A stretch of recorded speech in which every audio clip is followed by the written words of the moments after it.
thank you so much, Reesha, for doing this with me. For me, it's an actual honor to have you here in this room to be able to do this with you, and plus you driving 2 hours to come here. So thank you so much. No, thank you for having me. I was like, overwhelmed. I was like, yeah, of course. I'll come talk to you. Why not? No, and again, you travelled from Glasshouse Mountains? BOR, yeah. Oh my God. But again, thank you. So I want to start this off with what we just spoke about before. Congratulations on your first place female at Westmac Monster. Yeah. Which was 128 kilometres, and you did that in 22 hours and 34 minutes, I think. That's for 128. That's very, very long. That's nearly that's over double your Blackall. It is, yes, and that come into mind quite a few times out there on the trail, especially when it got dark. There was so much time out there, and I didn't expect it to take that long. Like in my mind, I was like, at the longest 19 hours, I can do this. But the terrain, I've never seen so many rocks before in my life. And if you go off my actual like Garmin Strava time, there's like 2 hours difference to my actual finishing time, 2.5 to my actual recorded time, because there's so much navigation. Like your phone's out constantly. You're like, are you on course? Are you on course? Because you see little arrows, little blue arrows, and then you don't see one for 2 or 4 Ks, and then you're like, am I still on course?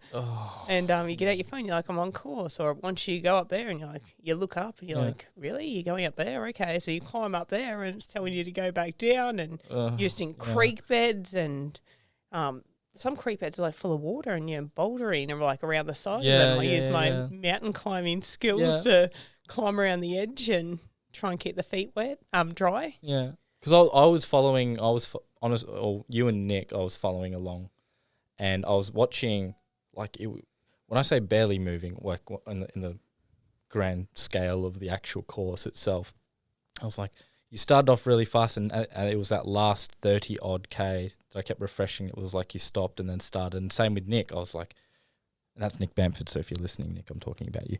I was just watching, going like, what's happening here? And then I realized from the Lucy Bartholomew video, which she did for the Larapinta Trail, like how some of it's like not runnable.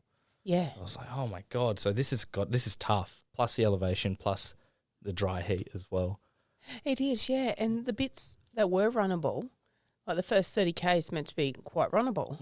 And you'd finally find some sort of rhythm, and the path is just so narrow, and then you have the dry grass covering the path, and then you're running, and then there's just a huge rock, and you just trip over a huge rock, and like I fell over 5 times in the first 17 Ks, and you look bruised. Like I saw the photos you posted up with, like you had like scratches and bruises, and you were bloody and battered. I was a mess. Like I was bruised from I hit my hip on a rock, and that was at 17 Ks. I knew at that point that I had 113 Ks, but I knew at that point this race was going to make me or break me. Like it still hurt last week. Last week I forgot my flip belt when I was out running, and I had to carry my phone because I like to listen to music or podcasts or something. I just don't like to run with my thoughts.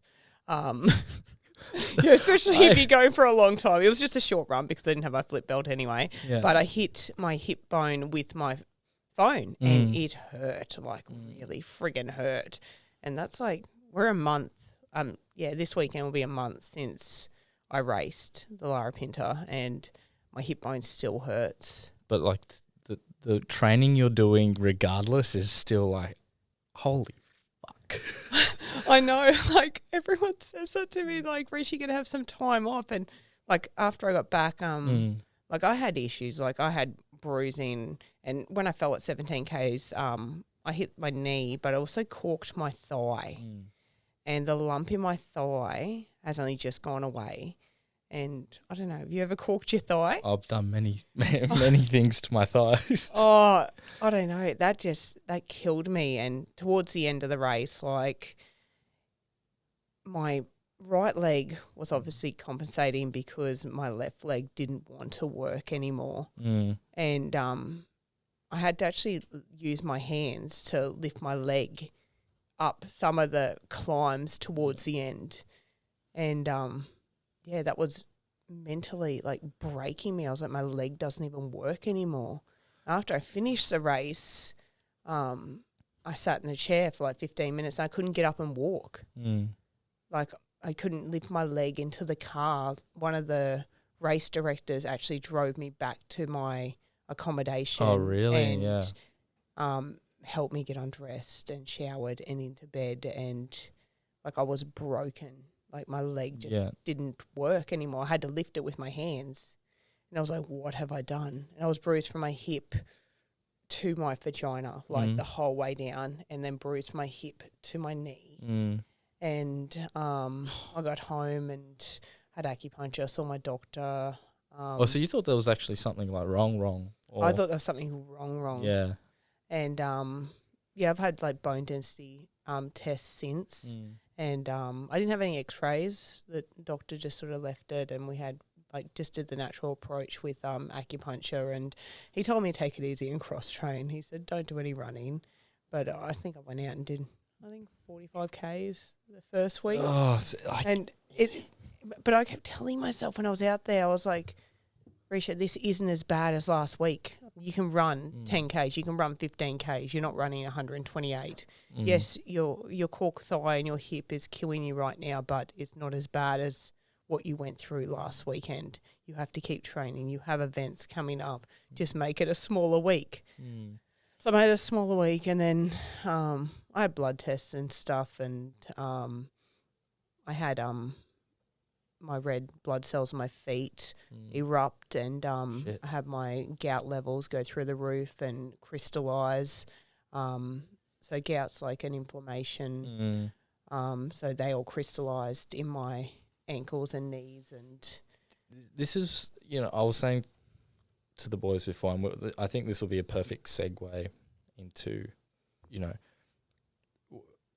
I would say, from my knowledge around Australia, you would be up there with one, if not one of the best in Australia at the moment, athlete wise, and the pain and suffering you put yourself through. People don't see that; they just see the result and went, that would have been piss easy. But it's like, no, you put yourself through that. You achieved the goal, but they don't see. No one see, and I guess no one wants to really see that, but. How do I articulate it?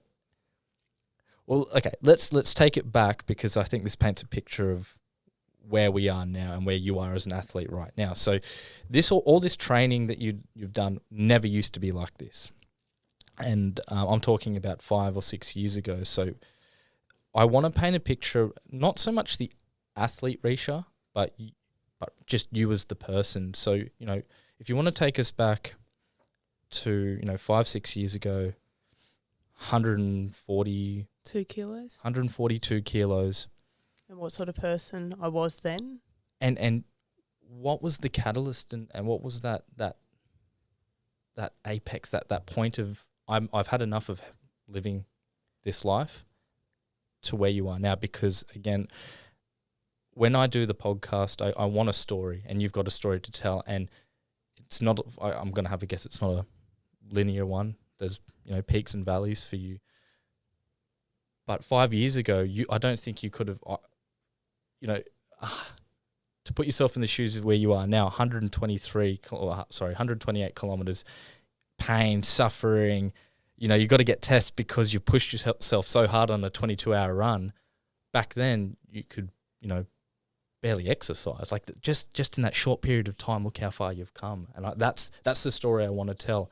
And I think a lot of people can, I think everyone, including myself, can pull parts of your story for their own good and their own mental health. So if you want to take it away and paint that picture. Oh, definitely. it took me a long time to be able to talk about my story without getting upset, without crying, because I didn't like, who is that person? Because the person you see right now in front of you was me as a child, as a teenager. I was this person, and then I got lost there in the middle, and I still don't know why. I don't know what happened there, and I think you just get comfortable with life, and then life gets busy, and, you know, you turn 18, you like to drink and go out and eat bad food and party with your friends, and the weight just piles on. And I didn't realise how much weight I'd put on. I just stopped weighing myself. I stopped looking in the mirror. I stopped looking at clothes when I bought it. I just went straight to the back of the rack and picked the biggest size I could. You know, they put the big ones at the back, so you just get a big one, and this is going to swim on me, and it's going to make me feel skinnier. It's going to hide everything. Yeah. And then, you know, I had young, well, they're still young, 11 and 8. But at the time, you know, Archie was 3 and Nevaeh was 6 months old. And I remember walking down to my mailbox, and it's just like a slight incline down to my mailbox. And I walked back up, and I was puffed. And I was like, this isn't good. This isn't, you know, healthy. This isn't who you are. And it's not a good role model for your young children. And they need you. You know, who's going to be here to look after them if something happens? And from that moment, it was only a couple of days later, it was, Australia Day, and they were doing a hike up one of the local mountains, and my friends and family, they're like, oh, come on, Reesha, come. And I was like, God, I can't do that. Like, I can't even walk to my letterbox, let alone up a friggin' mountain. And so they're like, oh, come on, you know, just come give it a go, and then we'll go have barbecue and, you know, celebrate Australia Day. So I went, and I struggled. I struggled the whole way up. It took like an hour. What mountain was that? Mount Nagungun. It's one of the easiest ones. What's the one, the glass house that's like, it's all paved, but it's like that? Oh, Beerburrum. Okay, that's okay. Beerburrum or Wild Horse? No, it has to be Beer. Sorry, just to derail this, it was when I did Glasshouse 100, that was the one we went up. So for some reason I had that one stuck in my head, but Al likes to chuck Beerburrum in. It's funny, I actually did 22 Ks this morning before coming down here, and I ran from Tibrogarten car park through to Beerburrum, up and down Beerburrum, back to Tibro, around the base, up and down Tibro, then back to the car park. So God. So that was my training session this morning on the way here. And then I stopped in at Terra Tribe and saw my sponsors, and I stopped in at the gym at Chermside, had a shower before coming here, so I'd be nice and fresh and not smelly. But yeah, we went up and down Gungun. I remember getting home, and I was like gutted. I was like disgusted in myself. I was just like, who are you? You're disgusting, and you're so unfit and so unhealthy. And it was that moment that changed my life. And then I got ready and went to the barbecue, and I was still down. I was still like feeling horrible, and Mum was there, and Mum's like, oh, you know, what's the matter, Reesh? You know, you did well today. You know, you did something. You know, be proud of yourself. She goes, you know, how we continue to do it. You want to get up early in the morning, you know, just a couple of days a week, and we can do that before Adam, my partner, goes to work. And I was like, yeah, let's do that. So to get up at 3 o'clock in the morning and climb up and down that mountain all year round with a little headlamp, and have to be home by 5:30 before Adam went to work. You had 2 young kids as well. Yeah, 3 and 6 months old. So, oh my God. So, you know, a 6-month doesn't sleep right through the night. And then to be at the mountain at 3 a.m. or having Mum pick me up at 3 a.m. and starting at 3:15, just so we'd be home by 5:30. Obviously, it didn't stay like that. As the weight come off, I got faster. As you do. As you do. And so, you know, the time frame got shorter, but still I'd get home at 5:30. I'd walk in the door, and Adam would be up ready for work. But half the time he would have Nevaeh, our daughter, who was 6 months at the time, and he'd be giving her a bottle or putting her back to sleep or handing her to me. Like usually they'd both be awake, and then shortly after Adam would go to work, Archie would be up too then. So my day started at 3 a.m. Every day. Well, it was only a couple of days a week to start with. Then we went from Monday, Wednesday, Friday, and then we went 4 or 5 days a week, 7. Yeah. And then I went 9 at one stage as the kids got a little bit older. They went to daycare twice a week. So I'd still do it early in the morning with mum. And then when I dropped them off at daycare at 8:30, then I'd go straight from daycare and do it again. And then I just slowly added more stuff, like PT sessions, and then just set myself goals and more goals. Like I looked at Mount Biwa, and it's the biggest mountain on the Sunshine Coast, and it's the hardest. You're climbing it, like the first half of it. Have you ever done Biwa? Is that the one where I think you've actually got to physically climb? Yes. I think you did that with Jack Gill. Did I see that right? Yeah. That's the only way I can remember it, because of people like that you've actually got to climb up. But I was looking at the times you guys did, and I was like, what? How are you holding that pace climbing? Climbing like a monkey. The first half of it, you're climbing like a monkey. Okay, so I have actually got the fastest time overall on Strava on Mount Biwa. Jack Gill does have the fastest time up. He's not that fast coming down, though. So I don't have the fastest time up or down. I have the overall. But I can, my fastest time is 26 minutes and 58 seconds from start to finish.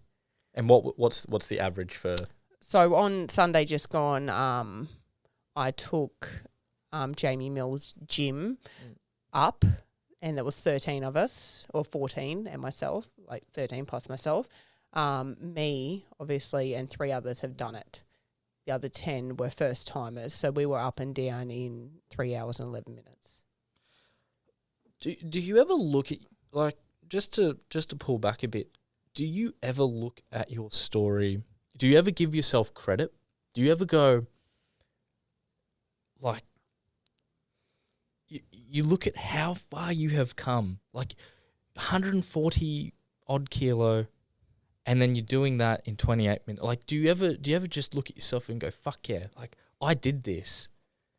Sometimes I've been told I'm very harsh on myself. I can tell now you're very harsh. You know, like I achieved something, like even the Lara Pinta, like that race haunts me, and it can be done better, and I will go back and do it better. And they're like, Reesha, you did it in 22 and a half hours injured, and you beat the female record by over an hour. Like, what more do you want? And I think because I went there with a goal, like I wasn't going to do it in 19 hours. But I think because I was injured and that cork thigh got to the stage, it was slowing me down, like right down. And I can do it better. I can do it faster. I know I can. I think that's a healthy way to look at it. Like, you know, I'm going into this 100-miler on Saturday, injured. I'm not expecting to come under 20. Like, you know, under 24 hours would be my dream. That would be a dream. But in the grand scheme of my first 100-miler, never say never. But also, I've got to be realistic and go. Yeah, finishing's okay. No, not okay. Finishing is amazing. It is. And it's going to feel incredible to finish. I think I've got the same thing as you. I'll do something amazing, and then I'll go, could have been better. Pick yourself apart, pick your achievement apart, but I came out of this, and this is, I think everyone, including you, including me, including any ultra runner, athlete, I think we've all got to learn a bit of self-love, because definitely. This is a perfect example. My partner pulled me out of it. I put myself in, how would you call it? A hole. I just call it the hole. And, I got, for university, because I'm studying psychology at the moment, and I got a high distinction for one of my assessments, which is your top grade. 95% I got.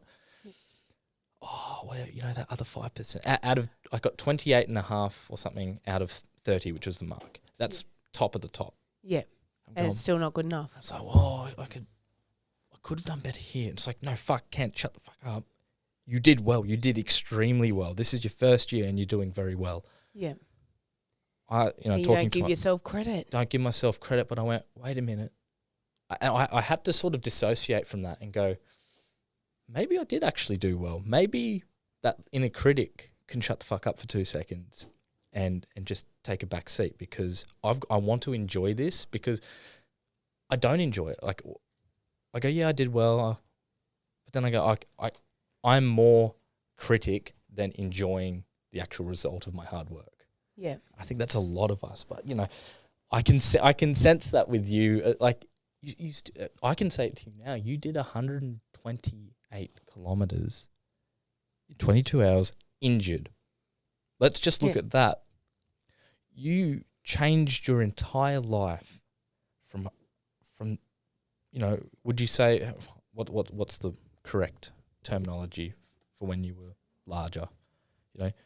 You were large. The photos between. Oh, I was huge. And to look at you now, you've got to give yourself credit. You really that's no one else is doing except you. And this is the thing I wanted to, my audience to listen to, is the fact that you just need to do the work. You've got to make the decision. Oh, you got to want it. You got to want it more than anything else. And, to have my alarm go off every morning, and it sounds harsh, but I told myself, Reesha, you're fat.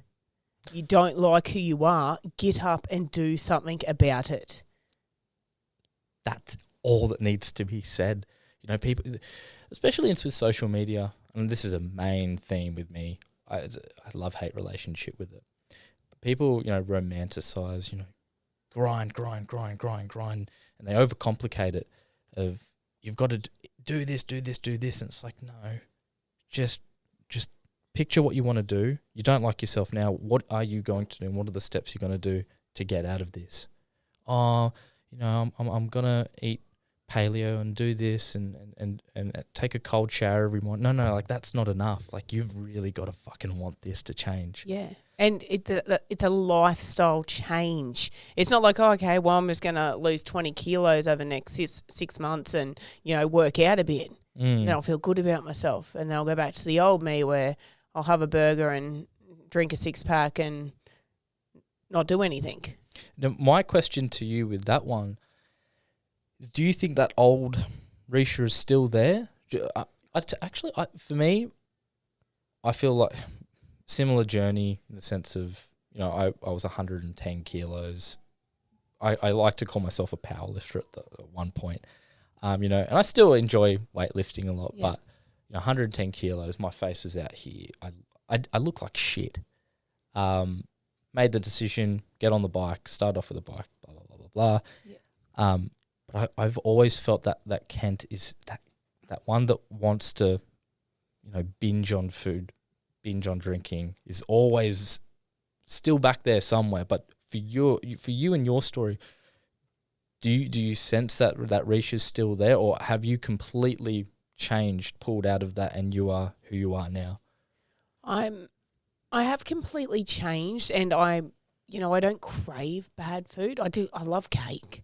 Oh, who doesn't? Who doesn't love cake? Yeah. But I sort of go, with my running and stuff, everything goes hand in hand. Eat, sleep, train, recovery. You can't have one without the other. And when you feel good and you're training right and you're fueling your body properly, you know what works for you and what doesn't, and you know that bad food doesn't work, honestly. Oh, yeah. You feel it. The kids come home last week, and Adam rang, and my partner's lost 10 kilos in the last month. He's been with you through the whole journey? Yeah, we've been together since I was 16. Oh my God. Yeah, so 20 years. Wow. Yeah. And so I was this person when we got together.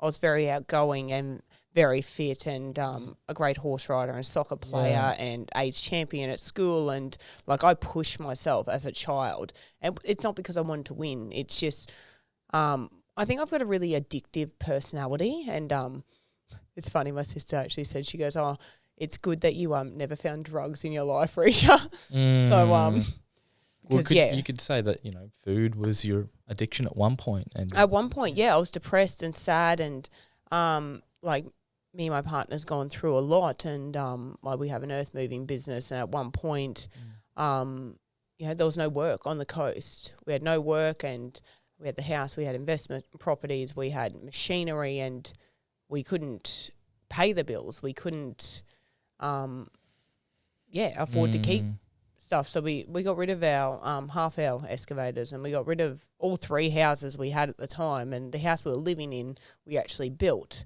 and so we just put them all up on the market, and we thought the new one would sell first, and we were just going to move from house to house until they all sold, and then we went to Gladstone because we had 2 years of work in Gladstone, and Gladstone was booming at this stage.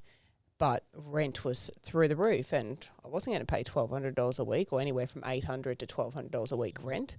So we lived on the job site with our son Archie, who was 1, so he didn't walk till he was 14 months, so he wasn't even walking. And we lived on the job site in a caravan for nearly 2 years.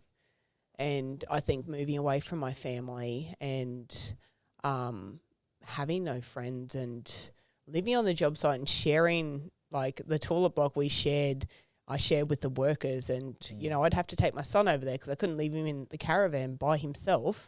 So to go to the toilet, I'd have to take my baby to, like, pretty much public, dirty. They weren't portaloos, but they weren't much cleaner than a portaloo. So I'd have to go over there and use the toilets, and I think, just having no friends, living in a van, living on a dirty job site, and I just ate my feelings constantly. And I can understand that. I'd never been away from my family. Like, I'd always been really close to my family.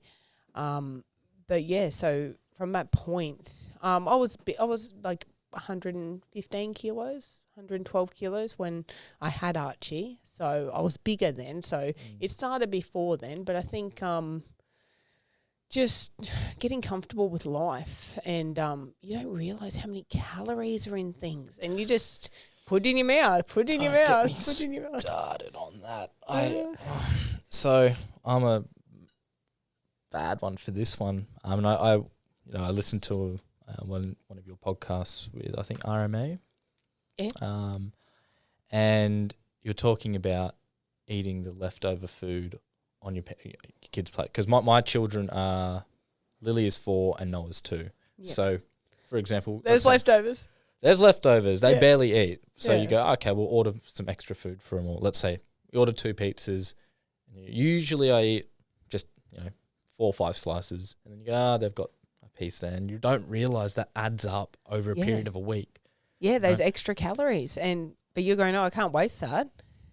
That's me. I go, I can't waste this because I've worked for this. So in a way, it's sort of like, I don't want this to go to waste. I've been programmed in my head not to waste food, and that's a good thing in a way. But when it's junk, I'd probably never do that if they had a piece of broccoli or something left. Oh, you're like, they'll go in the bin.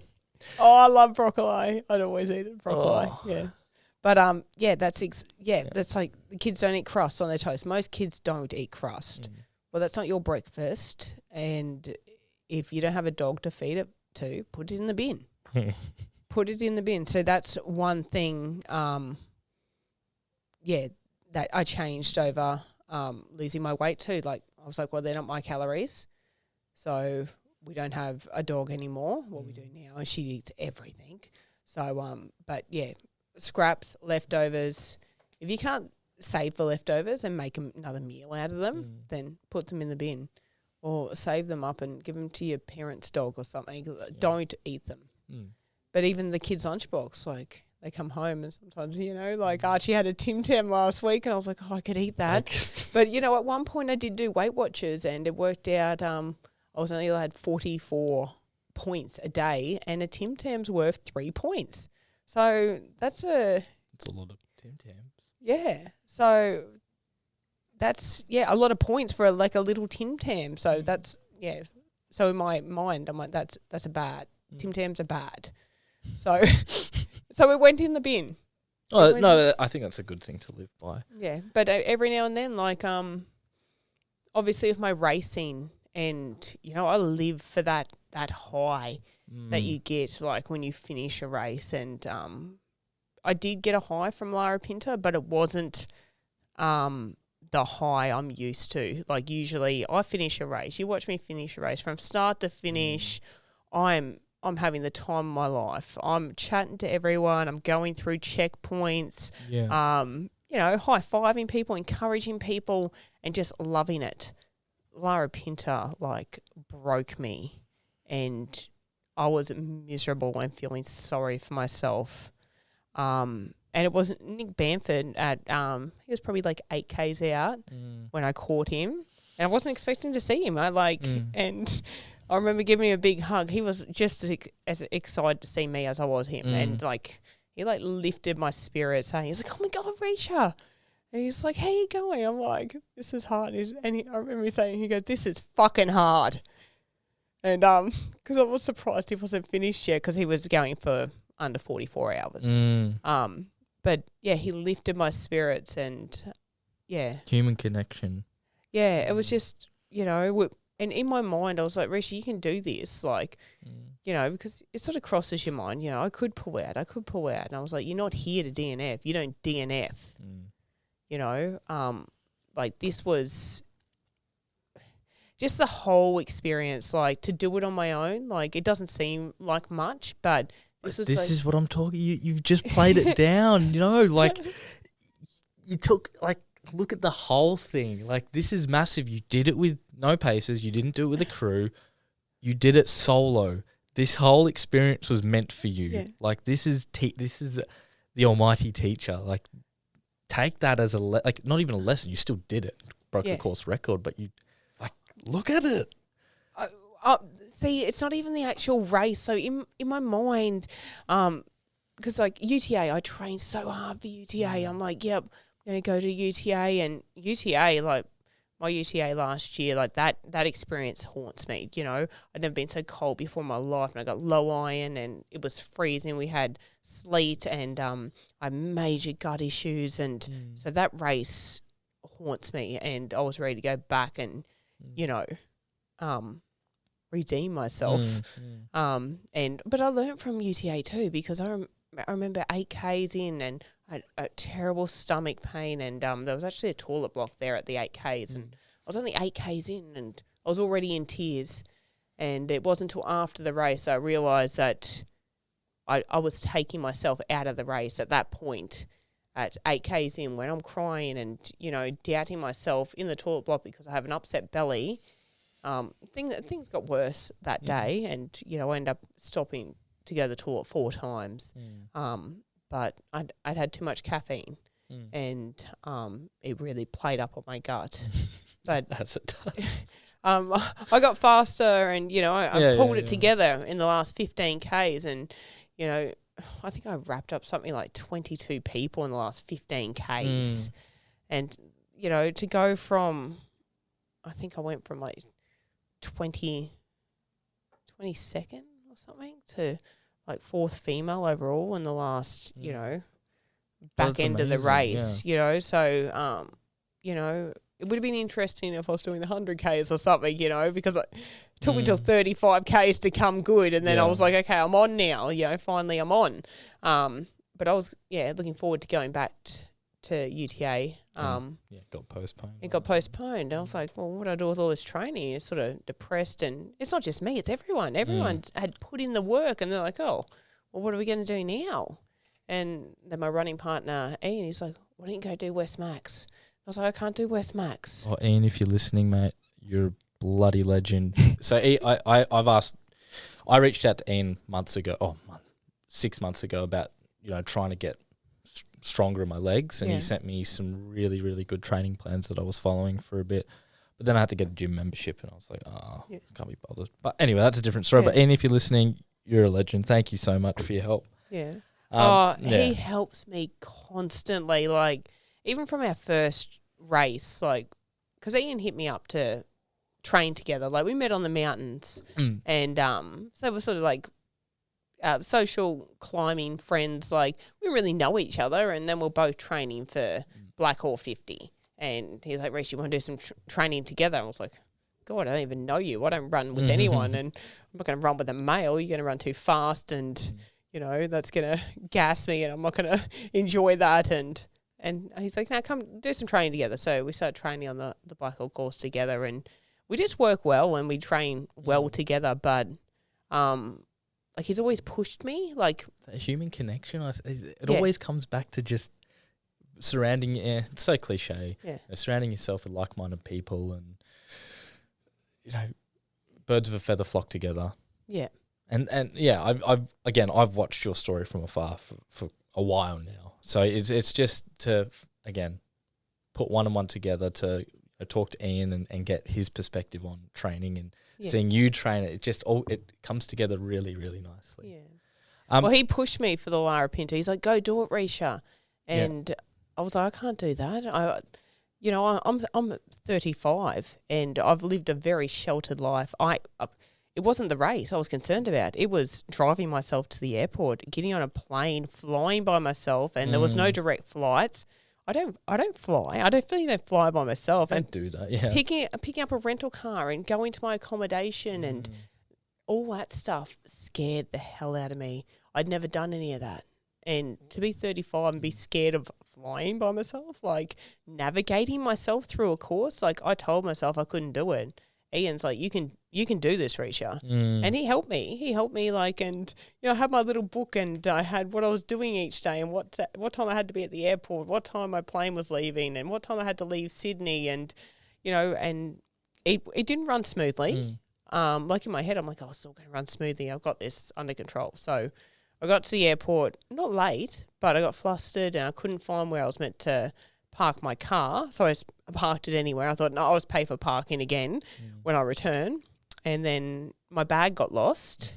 But like Ian told me, they might lose your bag because you don't have a direct flight. Make sure you put all your running gear in your carry-on. So I did that, but still I had no clothes. So it come in that night after we landed. So and then I got my rental car and I got to my accommodation. I got to the briefing. I got to Woolies and got my food and stuff. I felt like a big girl. I'm like, I'm doing this, and no one sees that. Like, and this is what I was trying to say. Like, everyone just sees you at the start line, ready to go. They don't realize I always say, life's an ultra marathon. Yep. You're gonna go through the shit. Like, shit happens. Like, bad things happen to good people. Like, that's just life.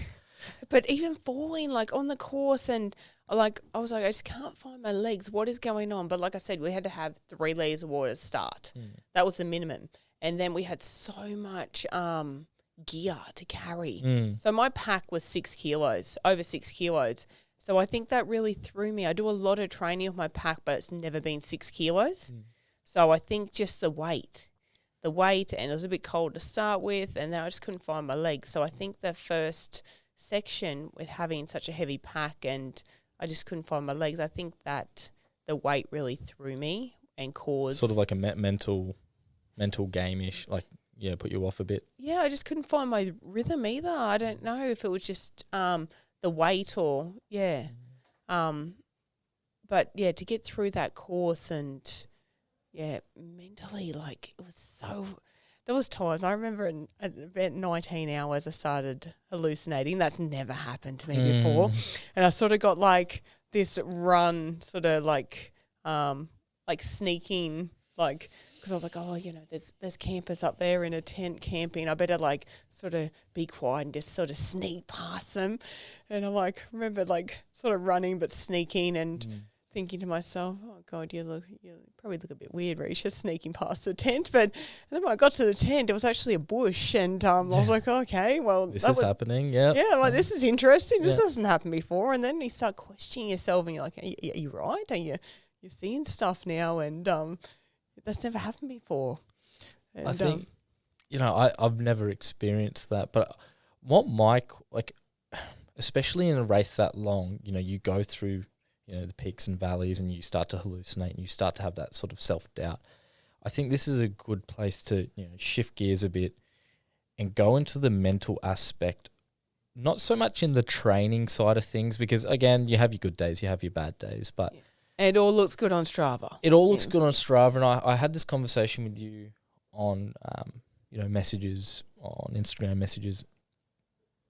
Do you still have your bad days? Like, we look on Strava and go, fuck, wow, that's amazing. You did, 40K run and but then after the run and you get that high, like what's there? Like, do you still go through those peaks and valleys outside of the running? Like, let's forget about the running at the moment and whatnot. Do you still go through that because I again, as I said, I still put you, I say don't put people on a pedestal, but to me, you are, and to many others, you're an elite athlete. And I don't think we look at these elite athletes and people who are doing these amazing things and go, oh, they're superhuman. But we forget they're as human as us, as human as Elijah, everyone in this room. Yeah. And we still have emotions and we still go through the shit in life. It's, forget about the running. You still got to pay your mortgage. You still got to live your life and be a mum. So if you want to walk us through that and paint a picture of what really happens behind the scenes. Oh, like I don't work. I might look at doing something down the track because at the moment I feel a little bit lost. Like, I love my training and but not that I don't have a purpose, but I feel maybe a job might give me more self-worth. Like, at times I feel like I don't have a say in my household. And yeah, I might go down a path of, I've got a few ideas and a few things I'm passionate about that, so I won't maybe always, I'll still always train, but I might back off racing as much and put my focus towards other things. And like my son's going to high school next year, and both my children are autistic too. Oh, really? I didn't know that. Yeah, and I wouldn't change them for the world.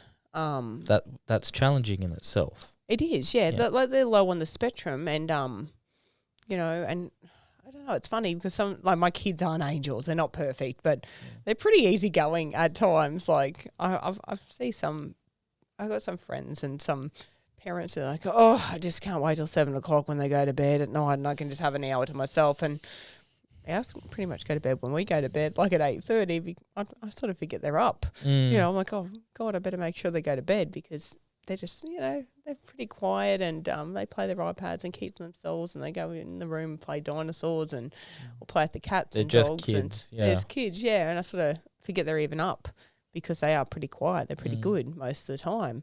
But with the autism, they are, it is challenging. I've got Archie, who is very soft and very gentle and quiet, and as soon as there's a loud noise, he will have his hands over his ears and he'll get upset and cry. And then I've got Nevaeh, who is very loud and outgoing, and Yin and yang. So I've got one of each. But then on the weekend, like, we went and saw Jurassic Park, the new movie that's come out, and Nevaeh doesn't like being in the cinemas where it's very loud. So she was wearing earmuffs.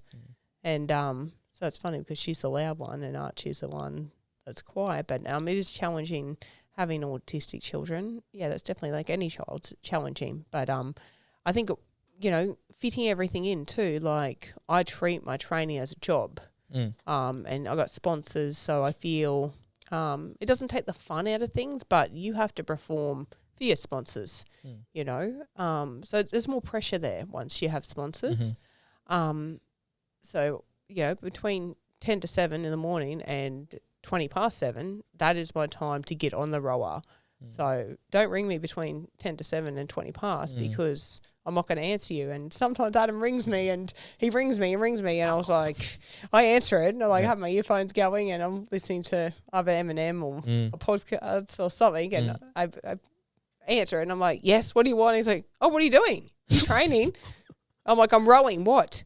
Sort of have a go at him. He's like, oh, well, just call me when you get a second. Like, I feel like he should know. I've told him many a times between 10 to 7 and 20 past. Like, that's that's the time that works for me, for my rowing, to get the kids ready and off to school. And I think it's just having a routine. If you don't have a routine, and I find my routine works well, like I fit a lot into every day, and I'm constantly thinking about what I have to do, and whether it be my training or like getting the kids off to school, and then if we go to the chiropractor after school, and where my training is going to fit in, where the grocery is going to fit in, if I have to go to the accountant's, or it's just like from start to finish, I open my eyes and it's on. Yeah. I wouldn't have it any other way though. Like I love it. Like I've been told. Do you ever have downtime? Like, do you ever have, like, I guess running is Reesha time, but do you ever have like time of, I don't know, lavender oil in the bath and read a nice book? Like, do you ever slow down? No. Or you're just not a slow down type of person? I'm not a slow down. It's funny. I was actually running today. I was thinking about this and thinking about we might talk about it. And my kids are autistic. And back when I was young, I was diagnosed with ADHD. Mm-hmm. So, and obviously, autism back 20 years ago, they didn't, or we're probably talking 25 years ago, or autism wasn't recognised like it is now. And, I show a lot of traits of autism. So maybe I'm autistic. Like we are all autistic, but whether we make it onto the spectrum or not, like obviously 0 to 30 is classed as normal. Anything over 30 to 60 being severely autistic is recognised. So, I just think growing up, like I'm one of 4 girls, and Mum had 4 girls under 5, so we're quite close together. And growing up in a household where your sisters were like, "Oh, you're a psycho," and go take your medication, and I was always full on, always. I've had people tell me even now that I'm too much. She's like, Reesha, you're too much. And that's okay. You're not going to be everyone's cup of tea, and I'm okay with that. Like, how do you measure too much? Too much. Like, fuck yeah, off. Yeah. You might be too much for some people, but you're going to be just enough, or just the right enough. It seems like with your partner, else. that you're in the perfect zone for each other. That's something I want to touch on, and I find that with everything that's gone on, he's is it Adam? Adam. Stuck by you through literally thick and thin, like 20 years. 20 years. Do you want to give him a shout out on it? Like of course, no relationship's perfect, and it's the ups and downs. It's the ups and downs, but you work through it. Love is love, but 20 years and to love you at you can't say worst, because that's your way of looking at it, or other people's way of looking at it. Yeah. I wouldn't say worst, but to be at your lowest. At my lowest, yeah. And to still stick with you through everything, and vice versa. And he could have just left me. See, like, Adam is the biggest yo-yo dieter you will ever meet. Like, that's me. Yeah. So he's either 105 kilos or he's 80 kilos. There's nothing in between. So he's like, okay, I'm going to get fit, and I'm going to train, I'm going to eat good, and I'm going to be 80 kilos, I'm going to feel great.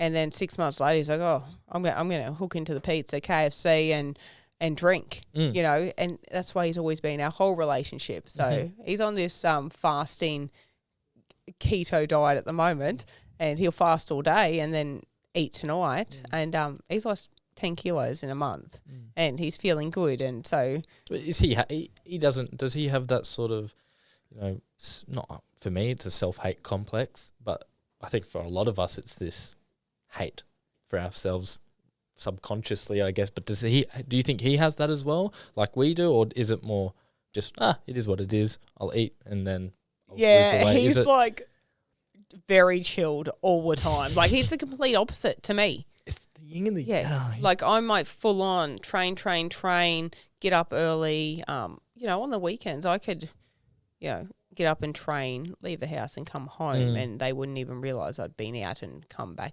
You know what I mean? Because they'll stay up late and play Game Beast on the PlayStation, and they'll sleep in. Where I might get up, let's get it done, and let's enjoy the day and get it. Yes, love it. Oh no, that's again. I love I love a nice love story. It's nice. And But complete opposite, like Yeah. I'm outgoing, and he said that to me before. He's like, Reesha, you're just so much all the time. He's like, your energy is just so much, and like females say 8,000 words a day apparently, and I spend a lot of time by myself, so I have a lot to say once he gets home. And he was like, I think males say 3,000, so he said he's 3,000, and yeah, I don't know. I'm not saying he doesn't want to listen to my 8,000, but he's like, I think he just sort of blanks out. Like, I think with everything that we've spoken about so far today, it just paints the picture, of who you really are. Because we can always, I do it. You look at someone at face value on Instagram or Strava or anything, and you go, oh, they've got no life, and all they do is train. But it's like when, hopefully, the audience who have followed you can really put one and one together now that, life isn't always ups from what it seems on the internet, and that you are a human. You are a human. And this is the question. I had a friend the other day. She's like, you are actually human inside them, Reesha. You feel pain, and because she worked at the doctor's surgery, I went and had acupuncture, and I told her some of the things I have going on, and she's like, wow, you are actually human. You do feel pain, and I do feel pain. And no one sees it. And I guess you don't have to show people, but especially a format like a podcast like we're doing now, I think it's a really easy way to get out there that you do feel. And this is where I want to pivot this. And because this is a sort of like it is a mental health podcast for people to listen to and take things from. I've got two questions here back to back. First one, how, after the high of Larapinta and what you've gone through, the mental fog and all that afterwards, how are you feeling now? How are you? How are things settling for you mentally? And not just with running, but with everything of, what you've said about your children and everything that you've worked towards up until to this point, and now the dust has settled. How are you? How am I feeling? So I think since Larapinta, I only did that one post. I don't think I've done a story or anything like you said. You're whole. I crawled into that hole, and I was in a dark place after Larapinta. Like I come home and I get up the next day and I train. That's what I do, and I struggled to do that, which, it just plays on your mind. I was like, why is this race so much different? Yes, I injured myself. Yes, I was fatigued, and it's, double the length of my Blackall. Is that what's going on? Does my body need time to recover? And mentally it didn't sit well with me, and I was, and with the injuries, my body was holding so much fluid. I couldn't even get on the scales because I felt like an elephant. Like, you feel the extra fluid, and I feel uncomfortable. And so I sort of shut off from Instagram and Facebook. I still got on there for a look and get on Strava for a look, but I wasn't posting anything because I felt like I didn't have anything positive to say or to share about myself or about anything. So I just chose not to put anything out there. I didn't have nothing nice to say about Larapinta. Like, I think there was moments that I just blocked out because, I haven't even opened up and really talked about it with Adam or Ian or my family, because there was moments where I've never felt pain like that before. Isn't that beautiful that you can, like, you look at that in the moment, fucking would suck. But you look, and this is... this is where the growth happens. Yeah, and very David Goggins-y again. It's that David Goggins-esque, go to that place. That's where I want to go on this 100-miler. Yeah. Go to that place where I've never been before. Yeah. And I'm trying to learn that, to get away from... it's not a sadistic, I want to feel the fucking pain. I want to, who's going to carry the boat? None of that shit, because that's not what his message is. Yeah. His message is to go to the place and push yourself. And I think you know, from what you're telling me, and I'm putting the pieces of the puzzle together, Larapinta was a pivotal moment in your personal growth, because you're telling me that you've never had those, like, you've done these big races before. You've done 100K. You've done it fast. You've trained hard. But you've gotten to this point in this race and you've gone, wait a fucking minute. Why am I feeling like this? I've never felt this before. Yeah. That. And then you're questioning yourself. You're questioning your training. You're questioning who you are as a person. And yeah, it was just, I was like, what is going on? Have I not trained appropriate, like, for this race? Everything I've worked towards for UTA, obviously it doesn't apply to this race. And, I really question myself and question whether I should stop. And, like, DNFing is just not in me. It's just not in me. And, like, I went there and it was all about doing it myself, like the flight, getting to my accommodations in the car, like doing the race, self-navigating, and then getting home. Like, I couldn't even, walk. And, Adam rang me. He's like, oh, I'll be at the airport. I'll drive you home. And I was like, you are not fucking driving me home. And, like, I took his head off. He's like, whoa, settle down. He's like, what is going on? I was like, you're not going to take that from me. I'm like, this is a part of the journey. This is, my mission to do the whole thing on my own. He's like, okay, well, I won't come to the airport. I was like, no, you're not going to come to the airport, because no one's helping me at the other end at Alice. No one's helping me get on the plane. No one's helping me with my luggage. No one's driving me to the airport. I'm doing this all by myself, and you're not going to show up in Brisbane and drive me home, because that is not me completing my mission that I set out to do, the whole thing on my own. And that's what I'm going to do. I think that comes back to your story. Like, you said you were going to do something. Again, 140 kilos. I'm doing something about it. This is your journey. Larapinta, you're going, I'm doing this entire thing. Go fuck off. This is my pain. Yeah, this is my journey. And then, because I got flustered when I first parked for the airport to go to Larapinta, I got off the other end, and obviously I'm broken. I can't move very well, and I have all my luggage, and I don't know where I parked my car. I didn't take notice of what floor and, what, like, 14B or my car park or anything. And I was like, are you serious? So I knew I parked right down one of the ends. So I took the elevator to the top and then just walked the down ramp until I found my car with all my luggage. So just little things like that, like losing my luggage and, not remembering where I parked. And, I thought I had a full experience, and there was like moments, there was moments I was crying, obviously. And I was like, oh my God, I can't do this. But yeah.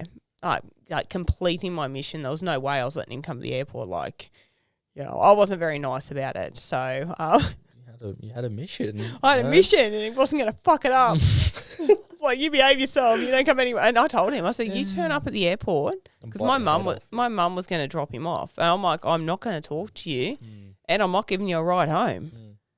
So I said, don't be there.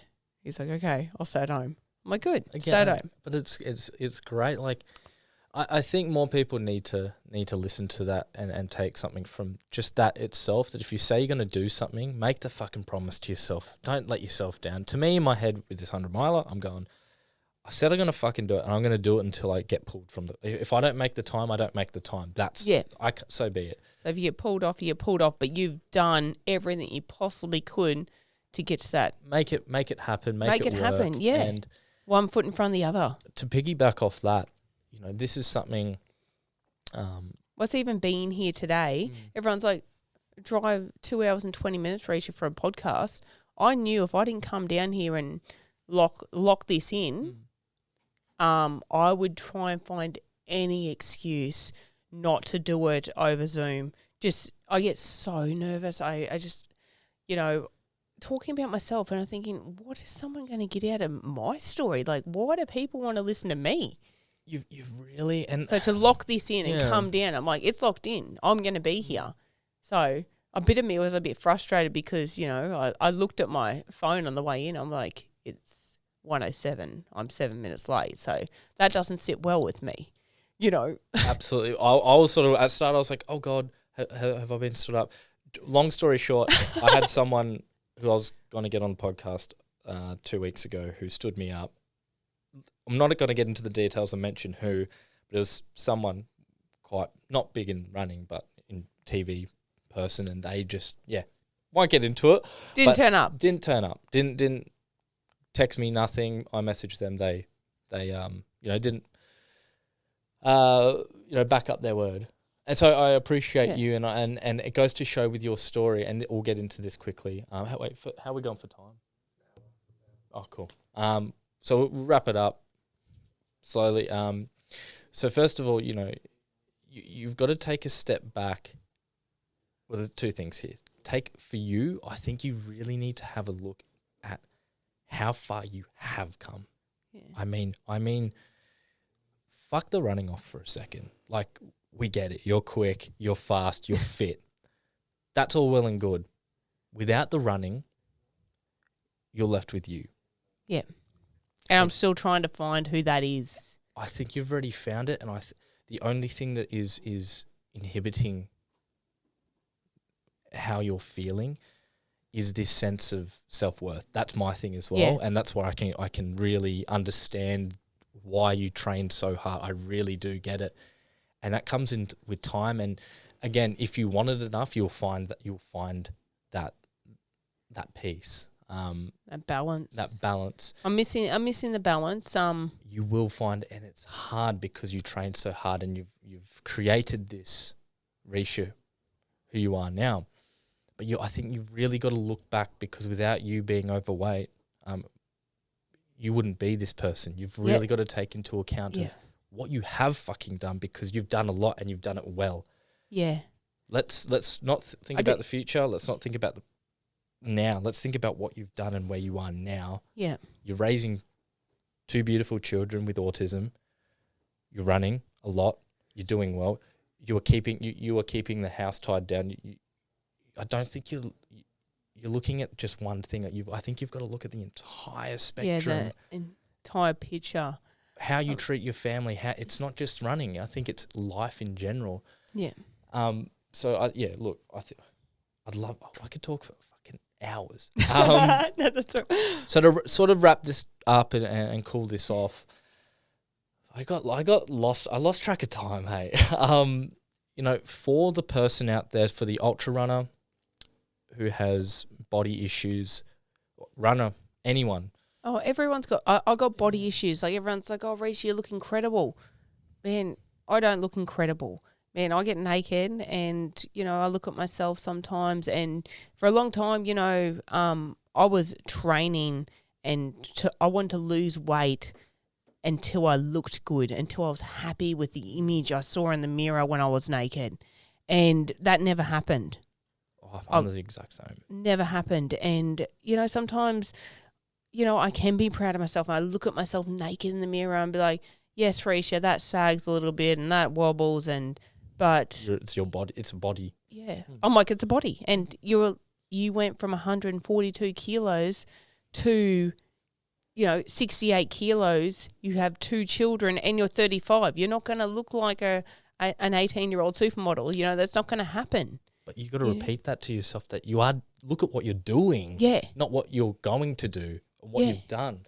Look, quickly. You're happy, healthy, and a role model for... Which you are, which you truly are. And this is the reason I wanted to get you on the podcast.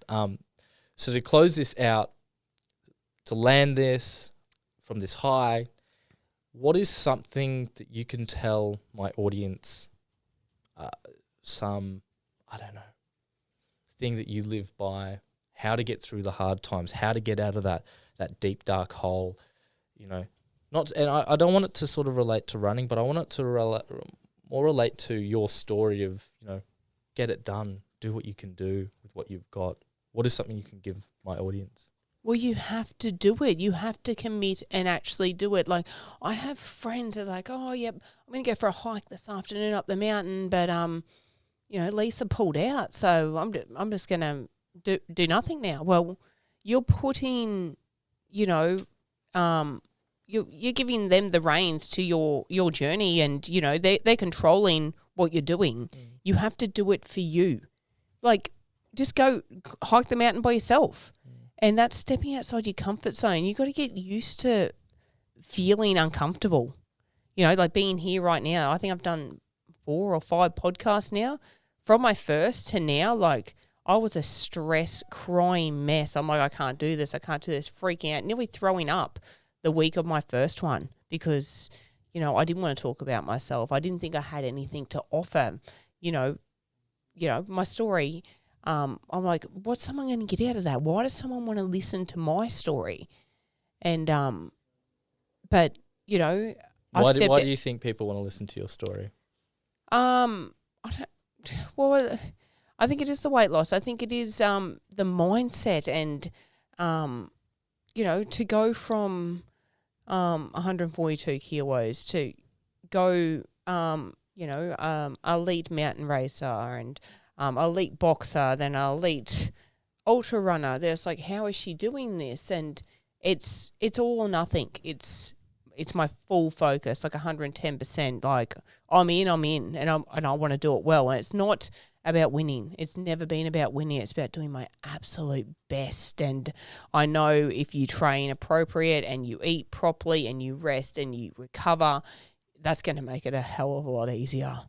Like running's hard. Any sport's hard.